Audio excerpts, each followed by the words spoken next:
Om Swastiastu. Jadi hari ini saya dari Sanggar Seni Kebo-Iwo akan menampilkan 3 jenis tarian yang kita akan gunakan atau pergelarkan pada sore hari ini. Sebelum kami melakukan pergelaran, perkenalkan dulu, nama saya Inyoman Mariana, SSN, MSN. Saya selaku ketua dari Sanggar Seni Kebo-Iwo. Nah, sebelum masuk ke topik bahasan pada sore hari ini tentang tarian barong. Nah, saya ingin sedikit mengenalkan tentang Sanggar Seni Kebo-Iwo. Jadi Sanggar Seni Kebo-Iwo adalah sebuah komunitas yang kami dan saya gagas dengan teman-teman itu untuk tujuan adalah menggali, melestarikan dan mengembangkan kesenian Bali khususnya maupun kesenian yang ada di Nusantara. Nah, sanggar ini kenapa memakai nama Kebo-Iwo? Nah, seperti yang kita ketahui bahwa Kebo-Iwo adalah salah satu patih atau Raja Bali yang sangat perkasa. Beliau mempunyai dedikasi terhadap pengembangan, loyalitas, dan kemajuan tentunya juga terhadap aspek kesenian. Nah, beliau juga adalah seorang undagi, ya. Selain itu juga beliau konon adalah salah satu pemahat candi yang ada di Tampak Siring. Nah, dari seorang tokoh Kebo-Iwo itu menginspirasi saya untuk mengambil nama sanggar, yaitu Sanggar Seni Kebo-Iwo. Jadi tujuannya untuk ke depan bagaimana niat dan kebesaran jiwa beliau bisa kami adopsi ke dalam bagaimana menerapkan kesenian untuk masa depan, untuk anak kita, untuk generasi ke depan. Ya, itu singkat. Jadi sanggar ini sudah berumur 10 tahun, jadi tepatnya kami berdiri tanggal 21 Juni tahun 2010. Nah, saat ini kami juga sudah memiliki beberapa jenis gamelan, tarian, dan kostum-kostum karnaval. Nah, sekarang untuk singkatnya, di samping saya sudah ada salah satu tim pengajar di Sanggar Seni Kebo-Iwo, yaitu Pak, silakan diperkenalkan. Swastiastu, perkenalkan, Dijang di sini selaku salah satu tim dari Sanggar Seni Kebo-Iwo.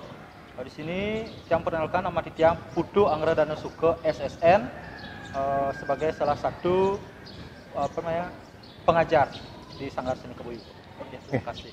Ya, jadi beliau cukup juga malang melintang di dunia seni, ya, di kesenian. Nah, saat ini saya bersama beliau akan sedikit mengulas tentang tari barong. Ya, oke Pak Putu. Pertama saya ingin tanyakan tentang sejarah dari tari barong itu seperti apa Pak Putu? Silakan. Mungkin untuk sejarah tari barong sedikit Pak Ma, bisa kita uraikan satu persatu. Ya, karena ada ada beberapa catatan untuk sejarah tari barong itu sendiri. Tergantung dari mana kita mengambil. Tapi sebelum saya menjelaskan satu persatu sejarah dari tari barong yang saya ketahui, mungkin kita bisa mengulas apa itu barong dan berasal dari mana. Mana kata barong itu, ya, baik. Yang saya ketahui dari sesepuh-sesepuh barong dan apa istilahnya penglingsir sastra yang ada di Bandung yang saya ketahui. Dari Pak Man Wijawidastra, salah satu Pak Man Mul yang berada di Bukase, sebagai sesepuh barong yang berada di Bandung, bahkan di Bali. Untuk barong yang sering kita dengar dari tahun ke tahun, kata barong sebenarnya berasal dari kata barhuang, Ya, barhuang. Nah, di mana kita mengenal kata barhuang itu bisa kita artikan secara global. Barhuang itu bisa berarti beruang. Di mana beruang itu merupakan raja, ya selain singa atau sangmong di Bali ya. Nah, raja yang dimaksudkan dari alas itu sendiri. Dari sanalah keluar kata barong itu sendiri. Sementara untuk sejarah yang saya tahu untuk barong itu sendiri ada dua, ya, dua versi sejarahnya. Ya. Ada persilangan kebudayaan atau akulturasi kebudayaan. Yang kedua dari kiblatnya jauh dari pulau seberang, yaitu Pulau Jawa. Ya. Yang pertama ya kita ambil saja dari akulturasi budaya terlebih dahulu. Yang saya tahu barong itu lahirnya konon dari akulturasi budaya Cina dengan Bali tentunya ya. Kita sudah tahu, kemungkinan itu sebagian besar sudah tahu mungkin ceritanya tentang Sri Jaya Pangus, Raja Bali yang terdahulu bersama dengan Kang Cingwi. Nah, dari sana itu banyak cerita bahwa lahirnya barong itu merupakan akulturasi budaya Cina dengan Bali, di mana adanya barongsai dengan barong Bali. Oh iya. Ya. Sebelum itu di dalam cerita tidak ada disebutkan barong. Karena datangnya barong dari Cina dan menyesuaikan sesuai tempat, keadaan serta budaya dan cerita yang ada di Bali. Itu yang pertama. Dan untuk yang kedua, yang saya ketahui, untuk barong sendiri datang dari Jawa, yang terutama saat Prabu Airlangga datang ke Bali bersama dengan barong. Tapi barong yang kita maksud di sana adalah bukan barong seperti yang sekarang. Nah, barong yang saat itu dibawa oleh Prabu Airlangga dalam menyelamatkan dirinya. Nah, sebagai saat diserang. Itu merupakan adalah campuran dari reog Ponorogo itu sendiri. Oh iya. Ponorogo itu sendiri. Jadi aspek secara fisik memang memiliki kemiripan. Ya, kemiripan.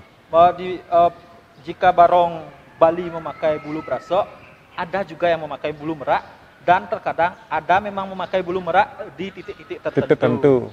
Sementara reog Ponorogo memang memakai bulu merak pada kacingan, atau istilahnya kacingan rambut. Hiasan rambut atau gegelungan kalau di Bali ya. Kalau di Bali kan gegelungannya itu moprado, istilahnya ukiran dipakai ornamen yang menghiasi kepala daripada barong itu sendiri. Dari sanalah lahirnya barong untuk sejarah yang kedua. Tapi disesuaikan untuk kacingan atau rambut dari reog Ponorogo itu dihilangkan. Hanya kepala saja yang digunakan saat di Bali. Dan untuk tubuhnya menyesuaikan dengan adat tradisi yang ada di Bali. Ya. Kadang-kadang kita menggunakan, ada yang menggunakan rambutnya berupa dari serat halus pohon prasok. Tumbuhan praksok. Ya, pohon prasok. Ada yang menggunakan ijo atau duk. Ada yang menggunakan bulu ayam, bulu gua ada. Bulu bangau ada juga, merak bahkan ada juga. Dan yang paling sering kita lihat adalah bulu kuda atau rambut ekor kuda. Ya, itu yang paling sering kita lihat di kalangan penari-penari barong itu sendiri. Ya, mungkin itu untuk sejarah dari barongnya. Dan mungkin untuk barong itu sendiri termasuk dia ke dalam 3 kategori memang. Satu ke dalam tari wali. Ya, dilihat dari fungsinya. Ya, kita lihat dari fungsi. Satu ke dalam tari wali, kedua dalam tari bebali, ketiga dalam tari bali-balihan. Ya, tergantung sekarang konteksnya ya. Tergantung ritual yang berlangsung. Ya, benar sekali. Karena apa? Dalam istilahnya ada istiadat di Bali itu. Setiap desa di Bali pasti mempunyai pura kayangan 3. Ya, desa pusah dalam. Desa pusah dalam.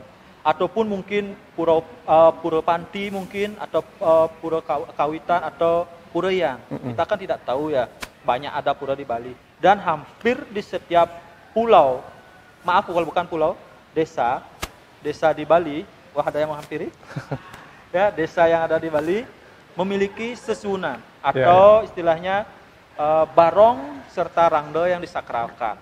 Maka daripada itu hampir setiap masyarakat atau lapisan serta elemen masyarakat itu mengetahui apa itu barong sesuai di mana beliau dilinggihkan atau ditempatkan, dan istilah Balinya siapa yang berstana di badan beliau, seperti itu mungkin kurang lebih.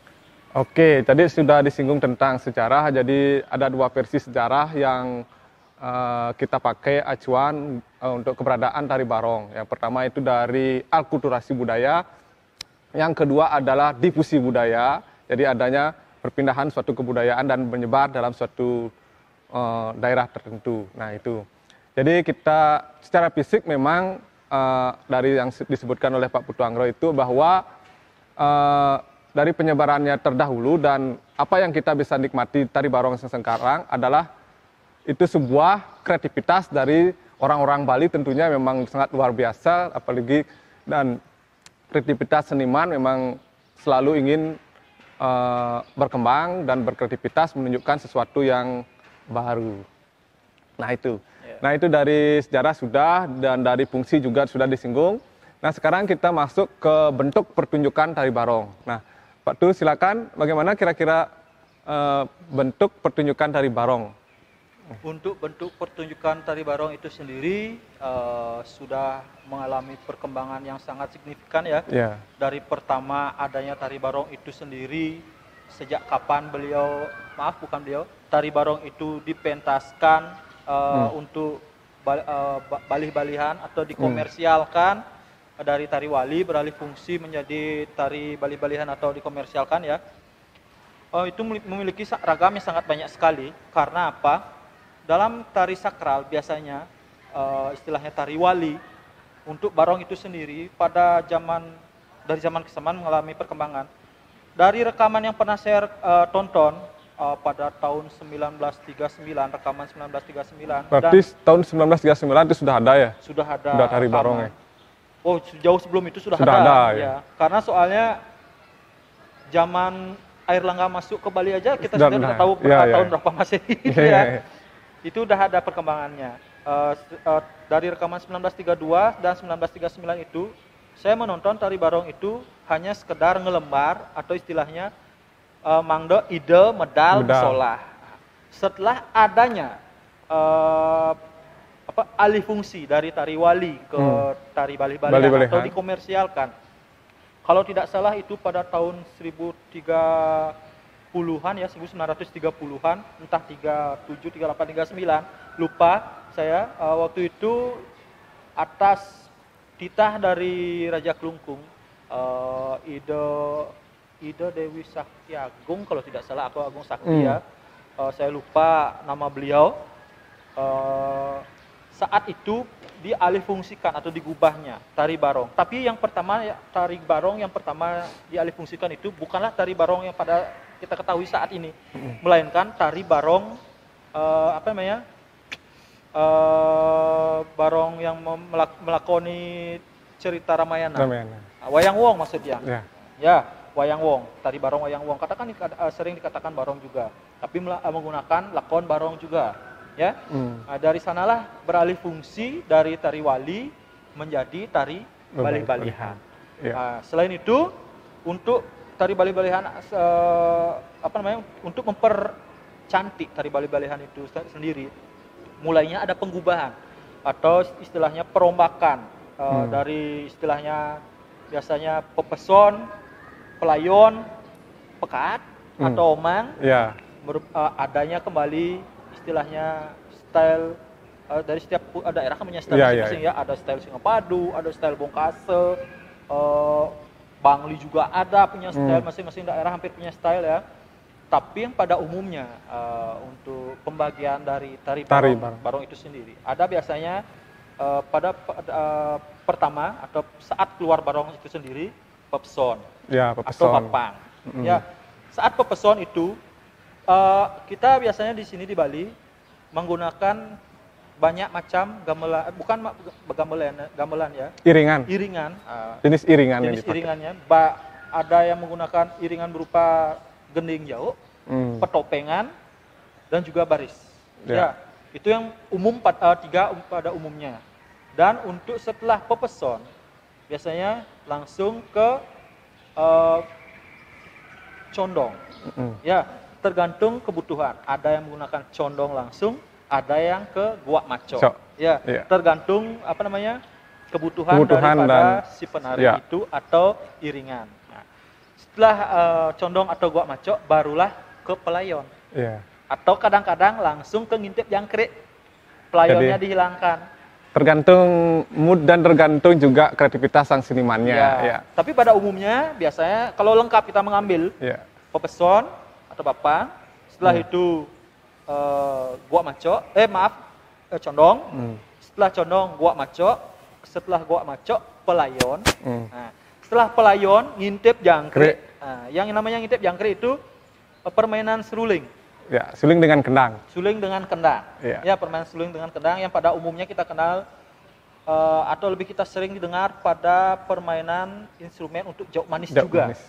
Ya, nah, itu setelah itu baru omang atau kendang jedung terakhir untuk pekatnya. Ya, mungkin itu pembabakannya. Ya, jadi kalau secara struktur tadi sudah disinggung, baik itu struktur secara umum. Nah, sekarang kalau nanti kita tampilkan itu struktur yang kita pakai seperti apa? Mungkin untuk kita tampilkan nanti strukturnya yang dipakai adalah satu pepeson, kedua condong, habis itu guak maco. Setelah guak maco ngintip jangkrik, kita tidak akan isikan pelayon. Nah, ya untuk menghemat waktu juga. Setelah ngintip jangkrik, baru kita akan langsung ke omang. Ya, seperti itu mungkin kurang lebih, Pak. Oke, terima kasih. Jadi sebelum kita menunjukkan tari barong, kita akan praktekkan dulu bagaimana dasar-dasar bermain atau menarikan barong. Ya, oke, Batu. Mari. Ayo, tetap. Silakan. Yuk, lanjut. Oke, jadi kita akan kembali di sini sebelum menampilkan bagaimana tari barong sebenarnya dalam sebuah pertunjukan. Tadi lupa disinggung tentang bentuk secara fisik dari pembagian bentuk secara fisik dari barong itu sendiri. Ya, sebelum ke teknik, coba Pak Tuh jelaskan. Mungkin untuk bentuk barong itu sendiri ada banyak bentuk barong ya. Ada yang berupa yang paling formal kita kenal adalah barongket. Barongket. Barongket. Yang kedua barong macan, barong singa, ada juga barong lembu, barong naga dan bahkan ada juga yang berkepala gini, istilahnya campuran. Ya, campuran yang saya kenal itu barongket itu sendiri dijelaskan oleh seniman sastra yang mengetahui silsilah barongket itu sendiri, bahwa barongket itu terdiri dari sebenarnya 3 binatang. Oh, 3 binatang. Ya, 3 binatang. 1 singa, kedua macan, dan 3 lembu. Ya. Yang digabungkan menjadi satu. Makanya kita tidak bisa menafsirkan barongket itu apa. Kalau barong macan itu kita bisa menafsirkan sendiri karena dari bentuknya sudah macan. Barong singa bisa bentuknya seperti memang singa. Barong lembu memang kita lihat seperti lembu atau sapi kan seperti itu modelnya. Barong naga yang kepalanya seperti naga dan badannya agak panjang. Tapi barongket itu diri dari sastra sastra diperkenalkan memang merupakan campuran dari 3 binatang, yaitu kerbau, macan dengan singa. Oke. Kita tidak sabaran untuk melihat bahwa bagaimana cara memainkan tapel. Ya, yang pertama itu adalah bagaimana menghidupkan tapel dalam tari barong. Oke, Pak Tuh, silakan. Secara teknik. Untuk dasar-dasar tari barong sendiri ya, kita bisa mempelajari pertama dari bagaimana kita memainkan tapel itu sendiri atau pererai. Ya, pererai. Kalau dalam barong yang disakralkan pererai. Yang dikomersialkan atau untuk balih-balihan itu merupakan tapel. Ya. Nah, untuk pertama kali barong kita bagaimana cara memegang tapel itu sendiri. Mungkin sebelum waktu nyimbar masih di atas. Ya, untuk sang praga bisa dipraktekkan. Nah, mungkin bisa menghadap ke samping. Ya, biar dilihat oleh teman-teman yang ingin belajar tari barong, boleh caranya ya. dari memegang tapal barong sendiri ya. Jadi tangannya seperti ini masuk ke lubang ya. sini untuk yang kanan, dan untuk yang kiri memegang di atas bagian sekar taji dan lubang. Karena Ya. di bagian sekar taji pasti ada kadang-kadang tanduk atau les kayu atau bambu Ya. yang dipasang untuk memegang sekar taji ini sendiri. Ya. Itulah fungsi dari sekar taji, tanduk dan lubang yang berada di barong. Ini merupakan teknik dasar untuk memegang Tapal tapal barong. itu sendiri pada posisi atas. Ibu jarinya tadi ya, ibu jarinya masuk ke dalam lubang ya. Ya. Ya. Oke. Nah, dan kedua, bagaimana cara kita untuk istilahnya nyeledet dalam posisi di atas. Ya, contoh nyeledet pertama, seledet mungkin dari agam kiri. Ya, agam kiri kaki kanan aja. Nah, sudah untuk seledetnya pasti tentu ke kiri. Ya, coba seledet. Ya. Set, nah, sesuai baba. Set, nah, satu, tak, tak. Nah, itu merupakan seledet. Ya, di mana seledet itu merupakan ketelatenan kita semana sering kita melatih pergelangan tangan. Ya, karena pergelangan tanganlah yang paling utama dalam Memegang peranan memegang tapal itu sendiri. Ya. Sudah, dan sekarang kebalikannya, seledet kiri, Panjat ya dari kaki, coba lihat. seledet kiri, seledet kanan ya, seledet kanan, agam kanan, yuk, tak, nah, seledet, tak, ya. Nah, sekarang itu posisi untuk yang di atas. Dan sekarang untuk nyeliar. Nah, nyeliar itu merupakan kehalusan bagaimana kita memperagakan nyeliar di kepala, ditransformasikan ke dalam sebuah tapel. Tapal. Supaya tapel yang merupakan benda mati ini terlihat hidup.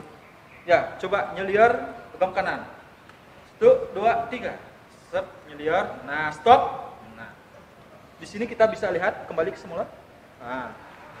Dari peralihan kepala ditransformasikan ke tangan. Ya, saat kepala nyeliar, kalau kaki diam, itu pasti akan kelihatan mati. Karena apa? Yang menari itu bukan hanya tangan dengan kepala, namun semua badan Anggota tubuh. serta badan barong yang nanti ditarikan. Maka daripada itu, kita harus mulai merasakan ke bawah. Ya, coba kita ulang lagi sekali. Nyeliar kanan. 1, 2, 3. Ses. Hop. Tak. Nah, itu langsung gerakan kembalinya. Ya, itu untuk yang pertama, untuk nyeliar yang agam kanan. Sekarang nyeliar yang agam kiri. Sama seperti tadi, cuma dibalikkan saja. Ya, dari tadi misalnya kita nyeliar ke kanan, sekarang nyeliarnya ke kiri. Kalau bisa, untuk menghayati, kepala kita ikut. Guna apa? Merasakan Menghayati dari gerakan tapel itu sendiri, selain Ya. bisa merasakan pergelangan kita sendiri. Ya, mari 1, 2, 3. Tes. Hop. Nah, ulangi sekali untuk perjelas. Mungkin volume geraknya bisa diperbesar karena kita rekaman. Yuk, 1, 2, 3. Tes. Hop, tak. Nah, itu merupakan nyeliar. Dan sekarang teknik nyimbar. Ya. tadi sudah dari teknik nyeliar nih. Nyeliar. Yang kedua sekarang nyimbar. Sekarang, oh maaf, ada satu lagi kurang. Nyegut. Nyegut. Ya, nyegut pada tapel. Ya. Nah, saat sekarang nyegut pada tapel posisinya sama dengan kepala kita. Kalau kepala kita biasanya nyegut dalam tarian tak, set, tapel pun seperti itu. Bedanya, kepala kita dipegang oleh leher, tapel dipegang oleh tangan kita sendiri. Makanya daripada itu saya mengatakan tadi, pergelangan tangan merupakan Kunci. kunci utama. Kunci utama. Makanya daripada itu, jika pertama kali menarikan barong, langsung mengambil barong dan menari lama, kemungkinan besoknya akan keselio tangannya. Ya, maka daripada itu diperlukan latihan. Ya, untuk cigot mungkin bisa dipraktekkan. Set. Ya. Tek tek ya. Ya. Sama seperti kepala, nyegut itu juga dipatahkan geraknya. Tak, set, nah, tak, set. Bedanya ini merupakan tapel. Ya, itu merupakan teknik-teknik dasar di mana permainan tapel yang berada di level atas. Sekarang ke level tengah, yaitu Nyimbar. Nah, dan untuk nyimbar sendiri bisa kita lihat posisi tangan seperti ini. Nah, posisi tangan kanan memegang tuas yang berada di bawah. Sudah seperti ini. Untuk lubang kita tidak pegang untuk tangan kanan. Sementara untuk tangan kiri memegang tuas dan lubang itu sendiri. Ya, di mana tangan kanan akan dijepit oleh rahang atas barong Barong. itu sendiri. Ya nantinya. Kenapa berfungsi seperti itu? Untuk menahan ruas gigi barong atau mulut barong tidak terbuka terlalu lebar. Bentar. Karena jika terbuka terlalu lebar, coba buka lebar. Nah, dalam keadaan posisi tapel atau perai barong di bawah, gigi atau mulut barong terbuka secara lebar, itu akan terlihat kurang berwibawa dan terlihat lucu. Jadi mengurangi unsur estetikanya, keindahannya. Kita melihat juga unsur estetika Yeah. yang pertunjukan. Ya, maka daripada itu, begitulah versi cara memegang tapel barong dalam posisi nyimbar. Ya, untuk posisi nyimbar ini akan jauh lebih berat. Karena apa? Bukan karena tapel barong. Lain daripada itu, badan barong akan jatuh Condong ke depan. Ya, badan akan jatuh ke depan diikuti dengan tekanan gelungan. Akan tetapi posisi badan kita bisa lebih tegak. Karena apa? Kita tidak perlu terlalu ngadep. Karena posisi barong atau kaki kita sudah ditutupi oleh barong itu sendiri. Dan mungkin kita bisa lihat nanti dalam pertunjukan. Ya. Dan untuk seledet itu sendiri sama seperti seledet pada umumnya, namun posisinya di atas atau di depan perut. Ya, coba mungkin bisa diperhatikan untuk nyimar seledetnya. Tetap bisa lebih kuat ya, karena tekanannya kembali sekarang udah ada pada badan barong itu sendiri. Tapi leher kita yang menyangga berat badan barong itu sendiri. Ya, dan untuk nyelir juga sama seperti tadi. Coba bisa dipraktekkan. Set, set, itu nyelir kanan. Sekarang nyelir kiri. Set, dikeraskan dikit karena terput. Set, ya itu sama seperti pakem dasar pada posisi barong di atas. Dan sekarang karena sudah terlatih untuk di posisi atas dan bawah dari tapel itu sendiri, sekarang kita beralih ke kaki, karena kaki adalah sebagai penunjang pertama dari barong itu sendiri. Penumpu. Ya, penunjang, penumpu. Selain penumpu berat badan, penumpu berat barong, dan penumpu istilahnya kegesitan. Kalau penari barong istilahnya balinya lempe. Ya. Apa istilah bali? Lemet. Lemet atau kurang bertenaga. Itu Ya. akan kelihatan barongnya seperti seekor binatang baru bangun, kelihatan hidup ya. Rayat royot istilahnya kalau balinya. Ya. Maka daripada itu istilahnya biar sigap seperti raja hutan, karena di sini kita menceritakan seorang raja hutan ya. Mungkin kita bisa dipraktekkan mungkin. Nah, untuk ini adalah tanjak agam kanan. Ya, di mana tanjak agam kanan barong itu? Kaki kanan memang harus full nampak. Tidak ada istilahnya bukan kanan. Nah, tidak ada istilahnya terangkat seperti ini. Karena apa? Ini bisa membuat kita keseleo Ya, atau tidak seimbang. Ya. Ya, maka pada itu harus numpuk full. Karena apa? Beban barong itu akan sangat menekan badan kita. Ya, ini untuk agam kanan. Ya. Sekarang agam kiri. Nah, ini agam kiri barongnya. Sudah. Itu merupakan agam kanan dan agam kiri dari barong. Sekarang posisi agam kanan ngad barong berbeda dengan posisi agam ngad tari tanpa badan barong ya. Coba ngad. Nah, posisi badan barong itu akan agak lebih condong ke depan. Karena apa? Ini saat nyimbar agak condong ke depan. Ya, jika terlalu condong bahaya, terlalu jejak bahaya. Istilahnya terlalu tegak lurus. Karena kalau terlalu tegak lurus akan tertarik. Ya. Ya, akan tertarik dan jidat pun luka. Jika terlalu condong, badan itu akan ditarik ke mahkota barong, ya. Berat mahkota barong itu sendiri. Dan barongmu akan istilah balinya nyelongsor atau akan jatuh. Ya. Nah, kalau bisa posisi badan tetap seperti ini. Nah, posisi tangan dibuka. Nah, kenapa posisi tangan dibuka? Ini sebagai penopang dari badan barong itu sendiri. Ya, dan sekaligus untuk membuka dari kampet dara. Ya, kampet dara itu sendiri merupakan hiasan yang berada di samping kanan dan kiri. Barong sendiri yang seperti sayap. Karena bentuknya seperti sayap, maka itulah disebut kampet dara. Ya, dan template darah itu ada 2, di depan dan di belakang. Ya. Oke. Nah, seperti ini untuk agam kanan. Ngat sedikit. Nah, ini untuk nyimbar. Jangan terlalu ngat nanti, karena apa? Nanti barong-barong bisa tersapu di tanah. Ya. Dan ini untuk agam kanan, sekarang untuk agam kiri. Hampir sama. Nah, ini merupakan dasar-dasar ya.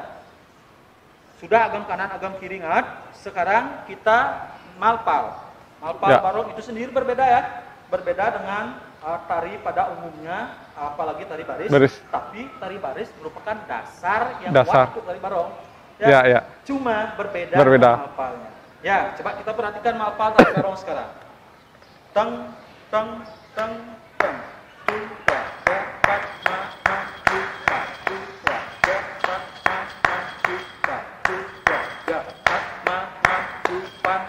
Ya. Tari malpal, tari barong itu sendiri agak melompat-lompat. Karena apa? Itu untuk mempermainkan rambut dari barong itu sendiri.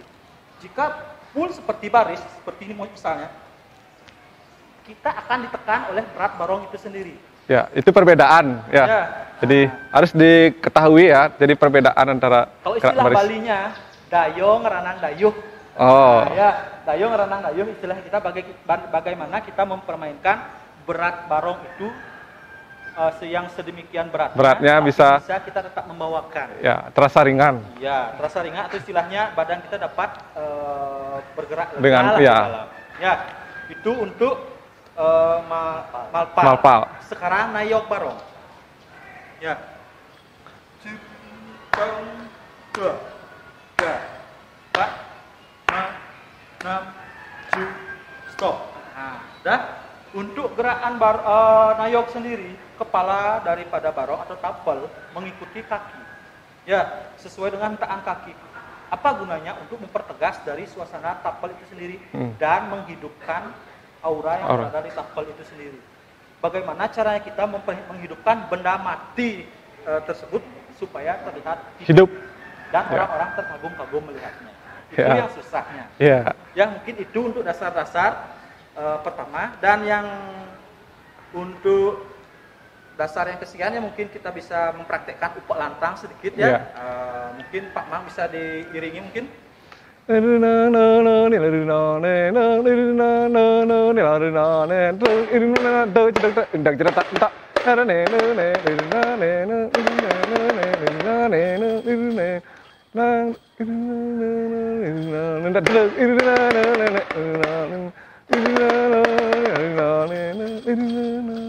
Depak.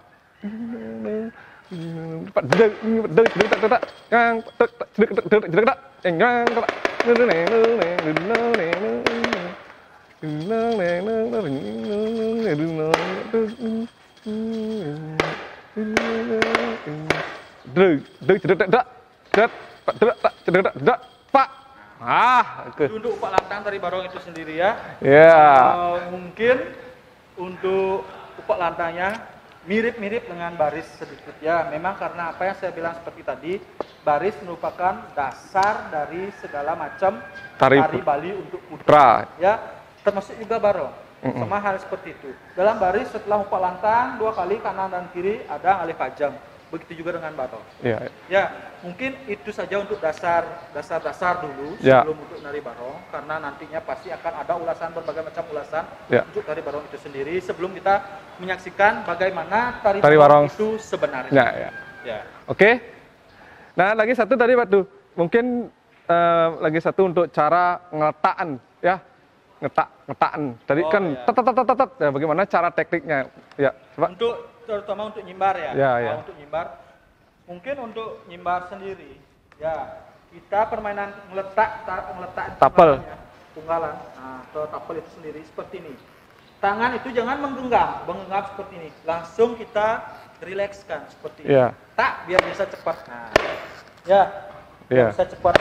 Tapi tangan kanan itu cuma memegang tuas dari rahang bawah. Ya, sementara yang tangan kiri yang mengunci ruas kita buka langsung. Nah, jadinya bisa cepat. Coba bisa dipercepat. Ya. Ya, mungkin itu saja. Oke. Jadi sekian tadi secara teknis sudah dipaparkan tentang bagaimana cara memainkan tari barong atau tapal itu sendiri. Ya, lebih jauh kita akan langsung mempraktekkan pertunjukan tari barong bersama kami Sanggar Seni Keboiwo. Ya, terima kasih. Kita tutup dengan Pramu Santi. Om Santi Santi Santi Om.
tadi sudah disinggung tentang barong. Jadi barong itu adalah salah satu dari 9 tari Bali yang ditetapkan oleh UNESCO. Ya, ada salah satunya ada tari joget bumbung, rejang, topeng sidokarya, tari sangyang, dan salah satunya adalah tari barong itu sendiri. Dan berdasarkan dari genre tari Bali itu dibedakan menjadi 3, ada tari wali, tari bebali, dan tari balih-balihan. Nah, tadi sudah disinggung juga bahwa barong itu termasuk ke kategori yang mana, genre yang mana. Ya, bisa jadi tari wali itu berdasarkan dengan konteks di mana dia dipentaskan. Kalau dia tergolong tari wali, dia akan ada prosesi upacara yang mendukungnya. Ya, sebelum dipentaskan ada prosesi ritual yang berlangsung. Nah, itu yang membedakan. Terus bisa juga dia jadi balih-balihan, ya.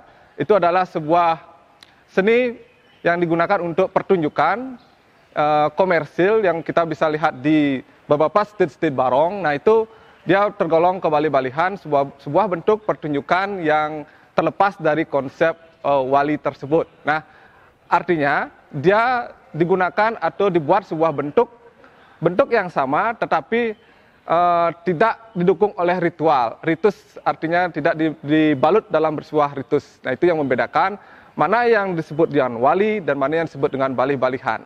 Jadi itu. Nah, yang kita tampilkan sekarang adalah bagaimana tari barong dalam sebuah pertunjukan yang bisa juga nanti digunakan dalam media pembelajaran. Ya, terima kasih. Oke, jadi yang kedua kami akan tampilkan tentang tari telek. Ya, jadi sebelum masuk ke pertunjukan tari telek, kita akan bahas sedikit tentang sejarah tari telek dan kategori tarian dari genre 3 tari Bali itu dia termasuk ke mana.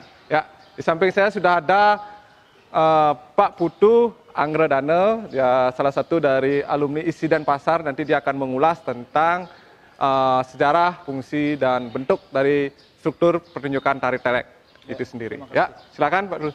Ya, terima kasih atas waktunya. Om Swastiastu. Om Swastiastu. Untuk di sini saya akan menjelaskan tentang tari telek itu sendiri ya. Mungkin saya akan menjelaskan tentang bukan sejarah ya, karena sejarah untuk tari telek itu sendiri kita tidak mengetahui kapan sejatinya tari telek itu pertama kali ditarikan muncul, tapi kemungkinan bersamaan dengan adanya tari barong itu sendiri. Karena apa? Terkait ya? Ya, terkait. Itu merupakan ada satu kesatuan unsur. Karena dalam sastra atau lontar barong suari, tari telek atau telek itu sendiri ada diceritakan.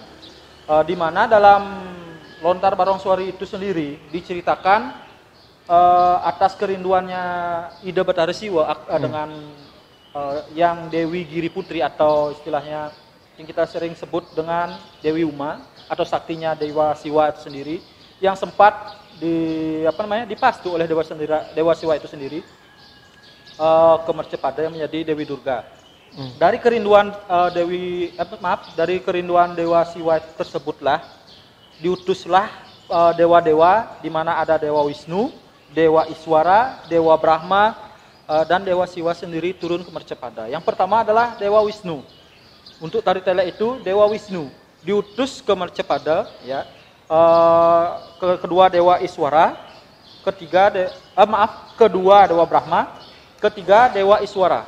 Ya, untuk yang pertama Dewa Wisnu diutus ke dalam Mercepada oleh Dewa Siwa mencari Dewi Uma yang dalam perubahan bentuk beliau yang menjadi Dewi Durga menjadi telek. Ya, menjadi telek. Yang kedua, karena lamanya Dewa Wisnu tidak datang kembali ke surga loka, diutuslah Dewa Brahma. Dewa Brahma di sana beliau menjadi topeng bang. Ya. Ya, topeng bang. Ya. Topeng bang dalam lontar barong suari. Topeng bang merupakan 3 bentuk wujud. 2 jauh dan 1 penamprat yang kita kenal dalam telek itu sendiri. Dan yang terakhir adalah Dewa Iswara turun ke Mercepada dalam bentuk Banaspati yang kita kenal atau barong itu sendiri. Ya. Banaspati dalam ajaran Hindu kita di Bali ya, bukan Banaspati di luar, karena Banaspati dalam ajaran Hindu kita di Bali beda dengan di luar.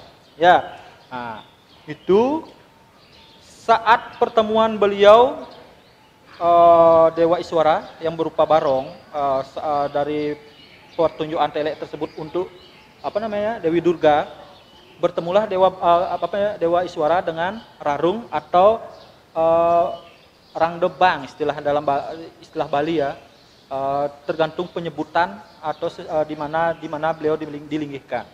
Nah, karena istilahnya tidak mendapatkan jawaban yang pasti dari Rarung atas pertanyaan yang disampaikan oleh Dewa Iswara, maka daripada itu marahlah Dewa Iswara kepada Rarung, karena sebenarnya Rarung pas di sana melakukan semedi atau puasa bicara untuk kehadapan ide Betari Durga yang tiada lain adalah Dewi Uma itu sendiri. Nah, karena kekalahan dia di sana si Rarung atas Barong, maka daripada itu turunlah Dewi Durga. Saat itulah Iswara kalah. Mengetahui hal tersebut, melapor Iswara. Nah, terjunlah Dewa Siwa dalam bentuk Rudra. Dalam bentuk Rudra, namun merangsuki Barong tersebut. Barulah ketemu, di sanalah pertemuannya. Dari sanalah lahir sejarah adanya tari telek tersebut sendiri. Oh, iya. Namun untuk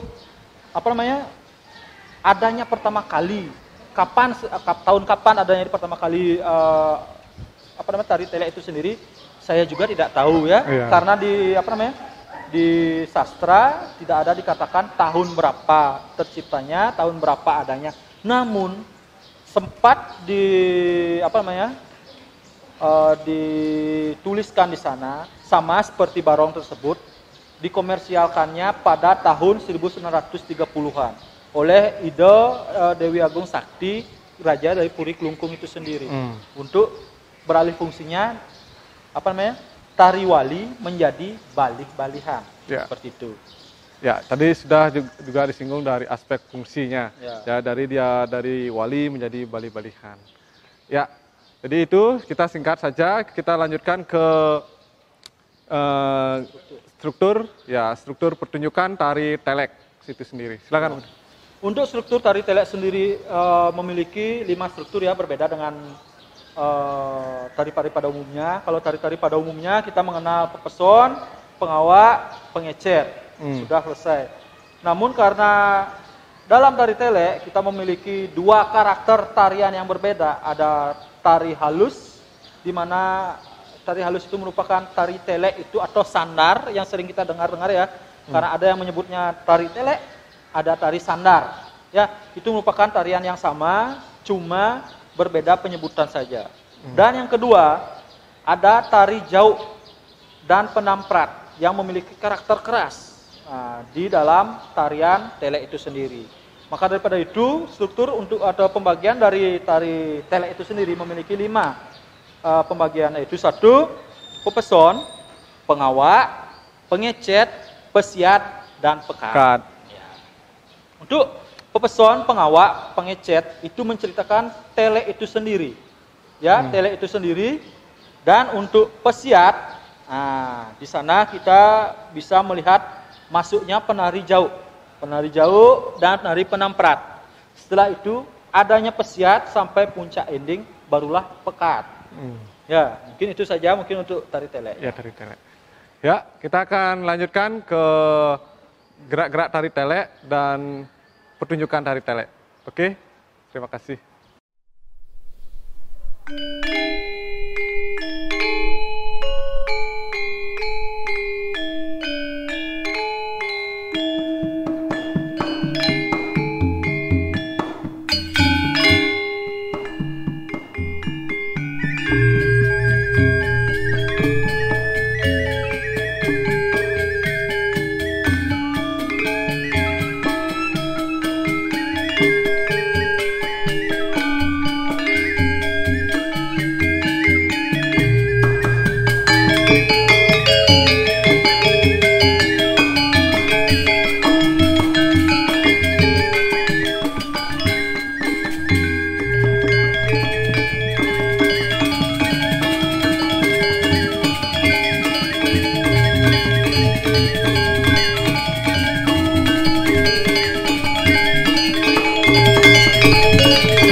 Swastiastu.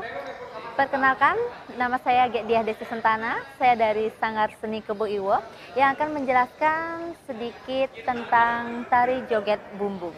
Seperti yang saudara pernah ketahui bahwa joget bumbung merupakan tari Bali yang saat ini menjadi salah satu warisan budaya tak benda dari UNESCO. Tarian ini pertama kali muncul di Bali Utara. Karena tarian ini merupakan tarian hiburan yang sangat gampang dan bisa ditarikan oleh siapa saja, menjadikan tarian joget bumbung ini menjadi tarian yang terkenal ke seluruh pelosok Bali dan sekarang bahkan sampai di mancanegara. Tetapi melihat perkembangan kita belakangan ini bahwa tari joget bumbung sedang disoroti karena ada beberapa gerakan yang lebih ke erotis, bukan sesuai dengan apa yang menjadi tarian joget bumbung yang sebenarnya. Saya akan jelaskan dari yang pertama, yaitu sejarah joget bumbung. Seperti yang saya jelaskan tadi bahwa joget bumbung merupakan tari yang berasal dari Bali Utara, kemudian penyebarannya ke seluruh pelosok Bali, itu kira-kira pada abad ke-20. Nah, dari segi pakaian yang digunakan, karena ini merupakan tari pergaulan yang ditarikan oleh masyarakat agraris pasca panen. Jadi ketika panen, mereka pada waktu senggang membuat tarian joget ini untuk bersenang-senang, tarian hiburan ini. Kemudian pakaian yang digunakan sangat sederhana. Jadi pakaian yang digunakan itu awalnya hanya baju kebaya, kemudian kamen dan selendang. Kemudian menggunakan gelungan. Nah, itu dari segi pakaian, tapi perkembangan berikutnya tarian joget bumbung menggunakan pakaian tari seperti menggunakan sabuk lilit, kamen prade, kemudian pending dan sebagainya. Itu perkembangan dari pakaian tari joget bumbung. Nah, dari segi teknik tari, joget bumbung itu seperti tari Bali lainnya, ada peson, ada pengawa, ada pengecet, dan ada pekat. Tapi yang membuat joget bumbung ini gampang untuk ditarikan adalah ketika pepeson, pengawa, pengecet, pekatnya itu tariannya bisa, gerakannya bebas. Jadi bisa memilih agam kanan, agam kiri, ataupun bisa memilih tari lainnya yang sudah ada seperti Margapati dan sebagainya, cendrawasih di pepeson. Kemudian di pengawa itu mencari pengibing, ya, mengibing. Kemudian, nah, disinilah yang sering terjadi salah kaprah ketika mencari pengibing, otomatis akan ada pertemuan antara wanita dan laki-laki pada umumnya di sana. Tetapi yang membuat tidak baik adalah goyangan pinggulnya. Nah, saya akan peragakan dulu untuk lebih jelasnya. Saya akan peragakan dari pepeson. Pepeson jika mungkah lawang, jika menggunakan angsel, jadi dibukanya seperti ini, ya, membuka tirai seperti ini, ya. Nah, seperti itu. Itu jika menggunakan tirai. Tetapi jika dia tidak menggunakan tirai, dia akan langsung, penari joget bumbung akan langsung maju seperti ini, langsung di tengah kalangan, ya. Ya, gerakannya dia bebas, tapi tetap mungkah lawang. Nah, agam niki yang sering terjadi banyak polemik, yaitu goyangan. Nah, ini yang paling urgent untuk kita bahas, karena joget bumbung itu memiliki 3 fungsi. Yang pertama, fungsi etika, estetika, dan fungsi hiburan. Itu harus dipahami, karena yang menonton pertunjukan sebagai sebuah seni pertunjukan, yang menonton joget bumbung itu tidak hanya dari kalangan dewasa, ada yang menonton anak-anak, ada yang menonton juga orang tua. Sangat tidak etis jika kita memunculkan gerakan yang erotis. Nah, itu dari segi etika, apalagi jika sekarang sudah menjadi warisan budaya tak benda yang ditetapkan oleh UNESCO. Itu jadi ketika kita bilang joget, itu pasti mewakili kebudayaan Bali. Nah, itu etika harus dijaga. Kemudian estetika, cara berpakaian. Fungsi estetika selanjutnya adalah keindahan penari itu sendiri, cara berpakaian, cara bermake up. Nah, yang tidak baik adalah ketika menggunakan pakaian, terutama kamen itu, banyak penari joget sekarang yang menggunakan kamen, belahannya, kamen jadi, tapi belahannya sampai di atas lutut. Itu dari segi etika dan estetika itu sudah tidak baik, ya. Karena mempermalukan diri sendiri jadinya sebagai seorang wanita Bali pada umumnya itu sangat tidak baik. Kemudian estetika berikutnya adalah gerakan ngegol. Saya pernah mengikuti perlombaan joget bumbung di tingkat provinsi. Di sana Dewan Pembina pada saat itu kalau tidak salah Prof. Dibia pernah menyampaikan bahwa nari itu ngegol, bukan hal yang lain dilakukan. Ngegol itu adalah gerakan pinggul ke kanan dan ke kiri. Ingat, bukan ke depan, ke belakang, apalagi memutar. Itu sangat salah.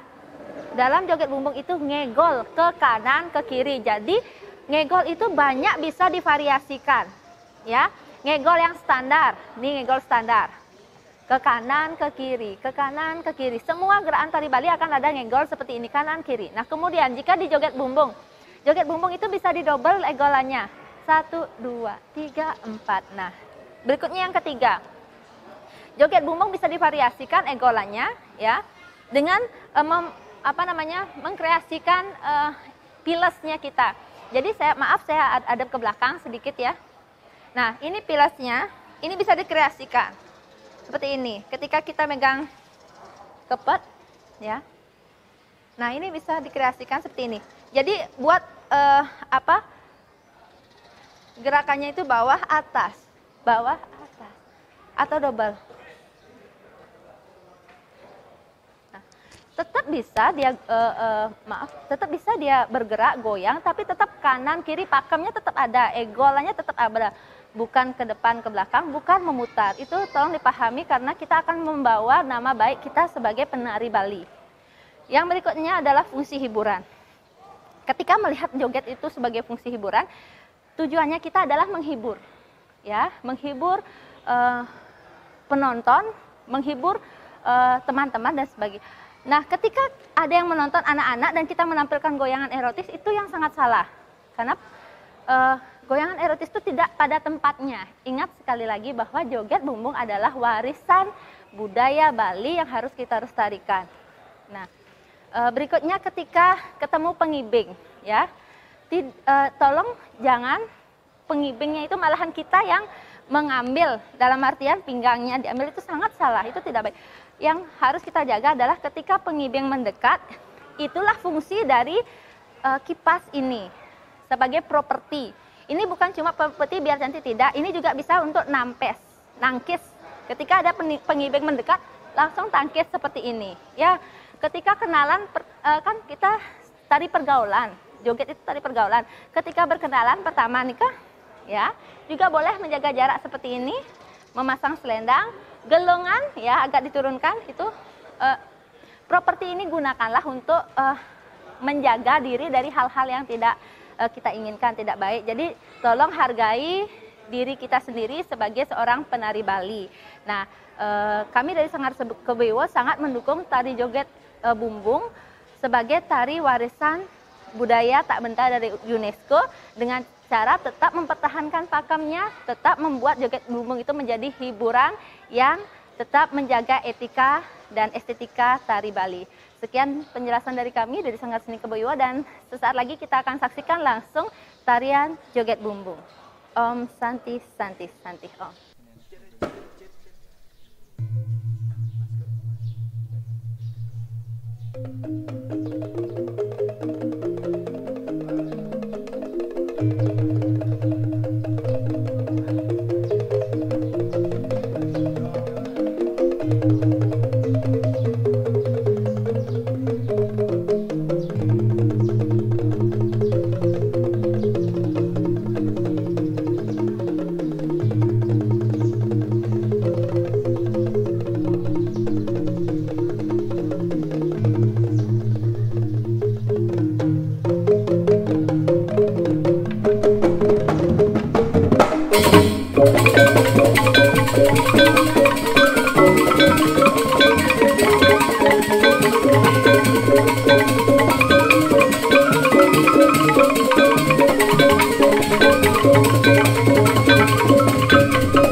Dadah.